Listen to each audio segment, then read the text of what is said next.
मैं Jalendra Kumar Sharma, assistant professor in economics, government college Dausa.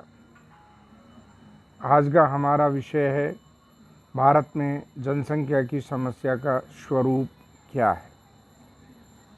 क्या भारत में जनाधिक्य है या नहीं है।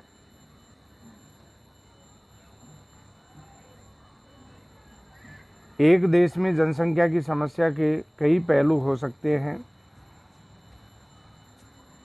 जैसे वहाँ जनाधिक्य जनाभाव हो सकता है, कुल जनसंख्या में बच्चों बूढ़ों का प्रतिशत अधिक हो सकता है, अर्थात थोड़े से कमाने वालों पर आर्थिक भार ज़्यादा हो सकता है। भारत में आश्रितता का भार काफ़ी ऊंचा है,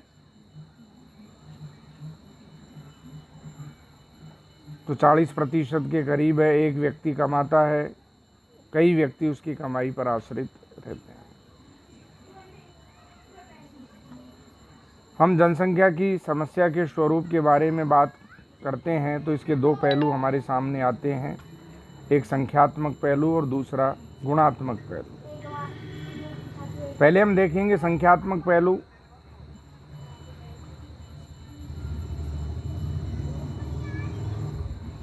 प्राय संख्यात्मक पहलू पर ही अधिक जोर दिया जाता है।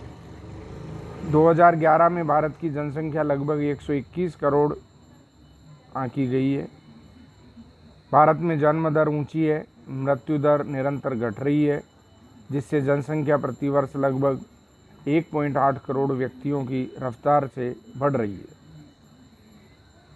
इससे प्रति व्यक्ति खाद्यान्नों की उपलब्धता, रोजगार के अवसरों, रहन सहन के स्तर, प्रति व्यक्ति आय, उपभोग्य वस्तुओं की कीमतों, मकानों की सुविधा, शिक्षा के अवसर, चिकित्सा व स्वास्थ्य की सुविधाओं पर काफ़ी विपरीत प्रभाव पड़ता है।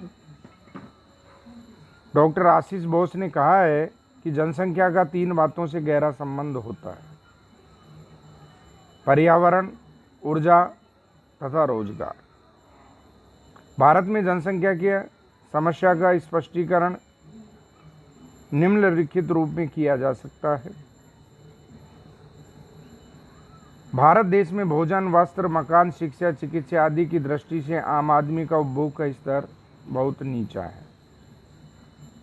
काफ़ी लोग आधे भूखे रहते हैं, कुपोषण का शिकार होते हैं, वे अर्धनग्न अवस्था में जीवन व्यतीत करते हैं। गांवों में मकानों की दशा बहुत खराब है। शहरों में गंदी बस्तियों की समस्या बहुत ज़्यादा पाई जाती है। स्कूल जाने वाले बच्चों की संख्या तेज़ी से बढ़ रही है। अतः वास्तविक रूप में जनसंख्या की समस्या गरीबी की समस्या ही है। जनसंख्या की समस्या का अभिप्राय लोगों के जीवन स्तर को ऊंचा करना और इस संबंध में जनसंख्या पर नियंत्रण स्थापित करना आवश्यक है। हम जनसंख्या की दृष्टि से इतनी तेज़ गति से आगे बढ़ रहे हैं कि प्रगति और परिवर्तनों के बावजूद हमें ऐसा लगता है कि हम आर्थिक दृष्टि से एक ही जगह पर ठहरे हुए हैं अथवा कुछ नीचे आ रहे हैं। जनसंख्या की वृद्धि के कारण आर्थिक विकास के लाभ आम आदमी तक नहीं पहुंच पा रहे हैं। इस तथ्य को देशवासी जितनी जल्दी, जितनी अच्छी तरह से समझ जाएंगे, उसी में उनका और देश का कल्याण निहित है। दूसरा पहलू है गुणात्मक पहलू। बहुधा जनसंख्या के गुणात्मक पहलू पर भी जोर दिया जाता है और कहा जाता है कि लोग स्वस्थ, शिक्षित, बुद्धिमान, सभ्य एवं सुसंस्कृत बने। सच पूछा जाए तो जनसंख्या के संख्यात्मक पहलू पर इसलिए जोर दिया जाता है कि जनसंख्या का गुणात्मक पहलू भी सुधारा जा सके। अतः इनमें परस्पर कोई विरोध नहीं है। अब प्रश्न ये उठता है कि क्या भारत में जनाधिक्य है? क्या इंडिया ओवर पॉपुलेटेड है? अर्थशास्त्रियों में प्राय इस विषय पर विवाद पाया जाता है कि भारत में जनाधिक्य है या नहीं है। एक वर्ग तो ये मानता है कि भारत में व्याप्त निर्धनता, बेरोजगारी, खाद्यान्नों का अभाव तथा नीचा जीवन स्तर आदि को देखते हुए निश्चित रूप से भारत में जनाधिक्य है और उसका मुकाबला देशव्यापी परिवार नियोजन को अपनाकर किया जा सकता है। दूसरा वर्ग, जिसमें मुख्यतः साम्यवादी मार्क्सवादी विचारधारा वाले अर्थशास्त्री आते हैं, उनका मानना है कि भारत में समस्या मूलतः कम उत्पादन व असमान वितरण की है, जनाधिक्य की नहीं है।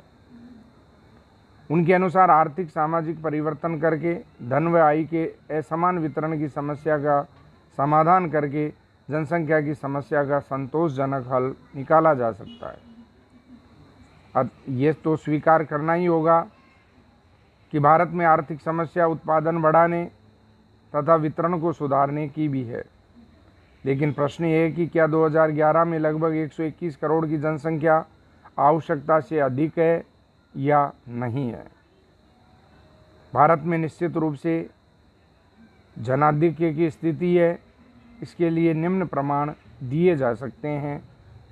पहला है, माल्थस के अनुसार देश में ऊंची जन्म दर का पाया जाना, प्राकृतिक प्रकोपों के कारण लोगों का मौत के मुंह में जाना जनाधिक्य को प्रकट करता है। भारत में पिछले वर्षों में जन्म दर कुछ कम अवश्य हुई है, लेकिन 2016 में भी ये लगभग 21 प्रति हज़ार बनी हुई है, जो काफ़ी ऊंची है। इसे भविष्य में 20 से नीचे प्रति हज़ार तक लाने में काफ़ी प्रयास करने होंगे। इसी प्रकार हमारे देश में मृत्यु दर अन्य विकसित देशों की तुलना में कुछ ऊंची है।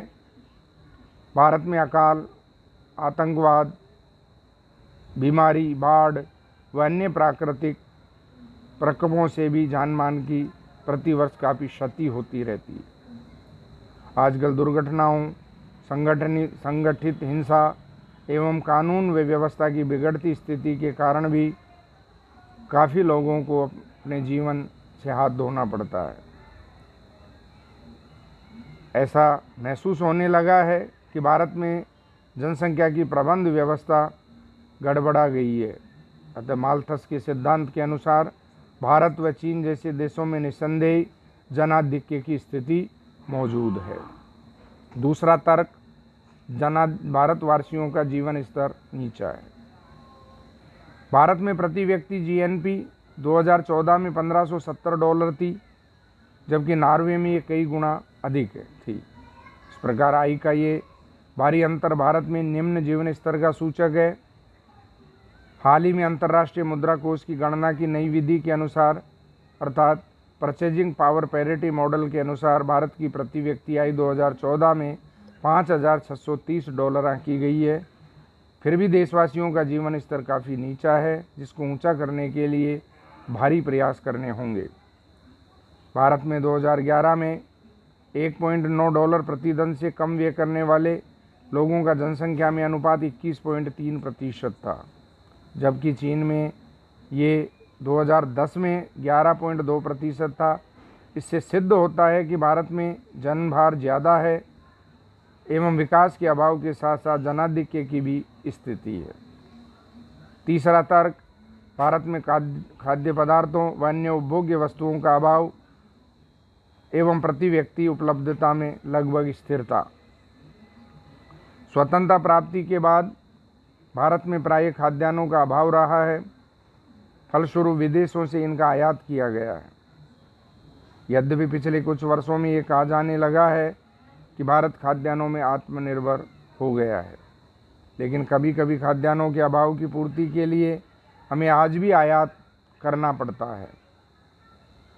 हम निम्न टेबल से खाद्यान्नों की उपलब्धि का स्तर देख सकते हैं। 1960-61 में खाद्य तेल 3.2 किलोग्राम प्रति वर्ष था, चीनी का 4.8 किलोग्राम प्रति वर्ष था, सूती वस्त्र 13.8 मीटर प्रति वर्ष था, जो 2017-18 में बढ़कर खाद्य तेल 19.5 किलोग्राम प्रति वर्ष हो गया। चीनी भी 19.5 किलोग्राम प्रति वर्ष हो गई और सूती कपड़ा 24.6 मीटर प्रति वर्ष हो गया। अतः ये तालिका से स्पष्ट है कि पिछले 57 वर्षों में खाद्य तेल चीनी में प्रति व्यक्ति उपलब्धता बढ़ी है, खाद्यान्नों में 46 वर्षों में ज़्यादा बढ़ी है, लेकिन ये दालों में ये थोड़ी कम बढ़ी है। पिछली दशाब्दियों में यदि जनसंख्या कम बढ़ती तो हमारे उपभोग के स्तर अधिक ऊंचे हो सकते थे। पिछले वर्षों में हमने खाद्य तेलों का भारी मात्रा में आयात किया ताकि देश में इनके मूल्यों को स्थिर रहा जा सके, इनकी उपलब्धि अधिक नियमित की जा सके। चौथा तर्क है बेरोजगारी की दशा।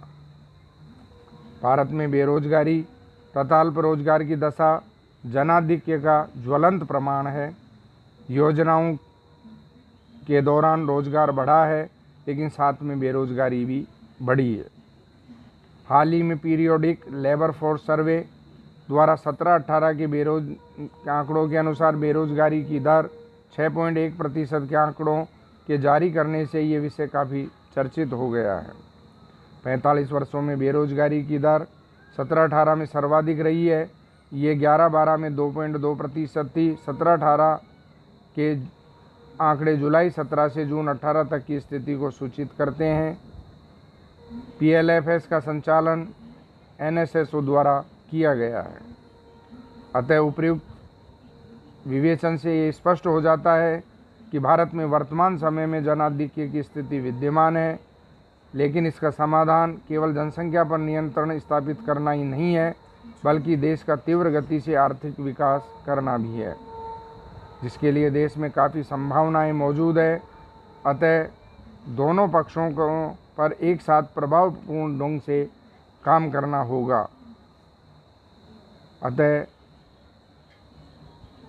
अगर हमें जनाधिक्य की स्थिति से बाहर निकलना है तो हमें जनसंख्या नियंत्रण के साथ साथ आर्थिक विकास की गति को भी तीव्र करना होगा। Thank you.